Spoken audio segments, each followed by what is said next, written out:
The Camon 19 Pro goes for 166,000, while the Galaxy A53 goes for 232,000.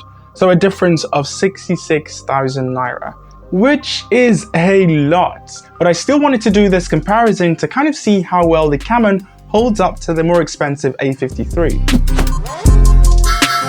Now, even if you're not a fan of Tecno and you're a huge Samsung fanboy, you would agree that this year they were stingy in terms of what you get in the box. You only get a USB-C to USB-C cable as well as the phone. You would have to spend more to get a charger, which in turn drives up the total money you'll spend. But Tecno still gives you everything in the box, which you'd have to admit is pretty convenient. As far as build quality goes, they're both made of plastic, which is fine because it's more durable.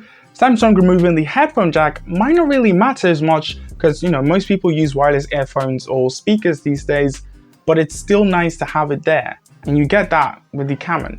The A53 though gets an IP67 rating for water and dust resistance, which the Camon doesn't. And also it gets Gorilla Glass 5 protection for the screen, which again the Camon doesn't.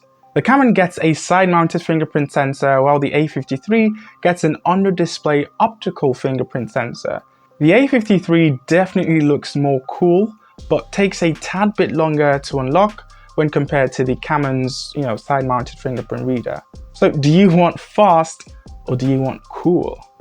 Also, the A53 has a hybrid speaker system, which is where the earpiece acts as a second speaker. So it kind of has two speakers, while the Camon 19 Pro only has one speaker.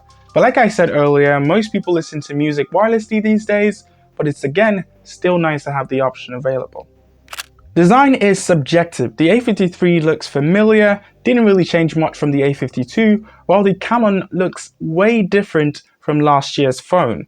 We've got two pretty huge camera modules in a circular ring. We've also got a shimmery matte finish on the back. We've got flat sides, it's boxy, tall, has a nice weight to it. It's in your face, the design is in your face, and I kind of like it. But I also do like the A53's design. It takes a more minimal approach with its design. We've got the same camera module as last year. The sides are not exactly flat, so more comfortable to hold in hand. It's slightly curved. It's also lighter than the 19 Pro. So we have two contrasting design choices. But I want you to tell me which design you prefer in the comments of this video. Now, I get that the Camon is cheaper, so it should in essence lose some features that the more expensive phone has, but you'd have to agree that for that price of 166k, they should have given us an AMOLED display. So yes, Tecno went with an LCD panel, but the A53 comes with an AMOLED panel. But surprisingly, if you put them side by side, they look really similar. The LCD on the Camon looks like it's AMOLED. I don't know what they did. But when you actually look for it, you will notice that blacks are deeper and colors are ever so slightly more vibrant on the Galaxy A53. I would say they're both good displays, but AMOLED is king. They also have the same refresh rate at 120 Hz, which is really smooth, so that's nice to see on both phones. Samsung really took software seriously this year, promising 4 years of major OS updates and 5 years of security patches. And even One UI received some pretty cool features, a lot of which are visual, so the end users would definitely appreciate that. XOS hasn't really changed, but they did add some new features, so I guess that's cool. Both phones run Android 12. The Camon 19 Pro kind of promises 1 year of software updates, but as we mentioned earlier, Samsung promises 4, so that's significantly more software support. I think this is one of the reasons we saw a price increase on the A53 when you compare it to last year's phone. Performance is a weird one, because on paper there's really only one winner, and it's not even close. But in real-world use, the story is different. The Camon 19 Pro uses the Helio G96 chip, while the Samsung uses the Exynos 1280 chip, which, by the way, is a 5nm processor. Benchmark scores are highly in favor of the A53, but the Exynos so far has flopped. And I say so far because there's still a possibility that a software update could fix this and make the A53 reach its actual potential.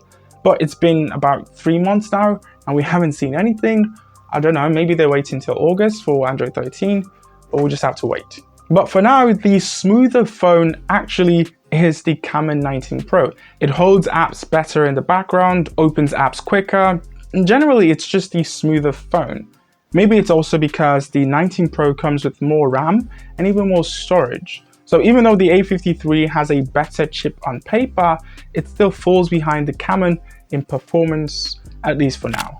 The A53 has a quad camera setup, while the 19 Pro has a triple camera setup. But let's see how that turns out. These are shots from the main camera of both phones. Some shots are super identical, but one thing that kind of differentiates them is the brightness. I think the Camon photos look brighter than that of Samsung, which sometimes works in its favor and other times not so much, because I noticed that black subject, or the color black, looks more black on Samsung than it does on the Camon, if that makes any sense. But I want you to tell me what you think of the photos in the comments. And that's basically the same story with night mode. In some photos they are inseparable, and in others the Camon seems to be brighter than the Samsung. So in the end, I think it boils down to which you prefer. Again, let me know in the comments. Okay, so this is what a video looks like on the Galaxy A53 and the Camon 19 Pro. This is also what audio sounds like. I would say the A53 looks more warm, while the Camon 19 Pro looks a bit bluish. But again, I would have to go to my camera. How do they both handle dynamic range? Not so great, actually. Okay, this is what video looks like on the Galaxy A53. I believe it's shooting in 4K, 30 frames per second. They both look real nice. These are fake plants, by the way.